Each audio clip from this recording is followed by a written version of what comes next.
है। यतापट्टि चाहिँ तपाईँको मिसनरीले खोलेको सेन्ट मेरिज स्कुल पनि छ, अगाडिपट्टि हेर्नु चाहिँ सेन्ट मेरिज स्कुल छ, त्यो चाहिँ मिसनरीले खोलेको हो। नेपालको एकदम चलेको स्कुलमध्ये चाहिँ सेन्ट मेरिज स्कुल पनि अत्यन्त राम्रो स्कुल चाहिँ जाउलाखेलमै छ। ठ्याक्कै अगाडि हेर्नुहुन्छ भने तपाईँले देख्नुहुन्छ यो चाहिँ सेन्ट जेभियर्स रहेछ है, saint Xavier's saint Mary's saint Xavier's चाहिँ प्रोफेसनल मान्छे छ र नेपालका एकदमै पैसा भएका मान्छेहरूको लागि स्पेसल रिजर्भ र भनिन्छ। यो चाहिँ एलिट क्लासहरूले चाहिँ आफ्नो छोराछोरीलाई भविष्य बनाउने एउटा स्कुल पनि हो। अब हामी जाउलाखेल आइपुगेका छौँ है। जाउलाखेलमा तपाईँले देख्न सक्नुहुन्छ वाउ ज्याकेट कस्तो राम्रो वाउ जाउलाखेल हो।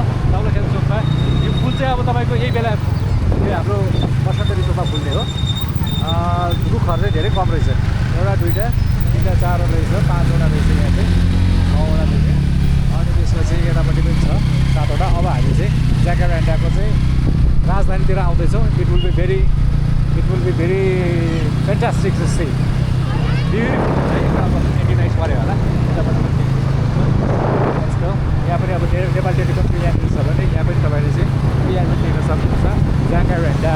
अनि यो तपाईँको अगाडिको चाहिँ अब पनि हो, अगाडि पनि हो त्यहाँ वाउ वाउ वाउ वाउ कस्तो मजाले फुलेको छ ज्याकारेन्डा। यो भँगेरी फुल चाहिँ नेपालीमा भन्छन्। अनि यो चाइनिजहरू चाहिँ कहिलेकाहीँ यही फुल हेर्नको लागि चाहिँ एउटा प्रोग्राम पनि बनाउँछन् यिनीहरूले चाहिँ, रमाइलो छ।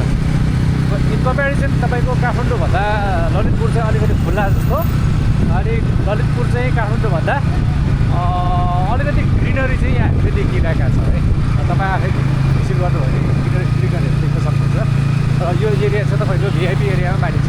ललितपुरको अब यो एरिया चाहिँ एकदमै भिआइपी एरिया मानिन्छ। यो चाहिँ अब स्विजरल्यान्डको म धेरै देखाउनु दिएर प्राइभेसी कुरा हुन्छ। एमबिसीहरू पनि यता पनि टर्ने छन्।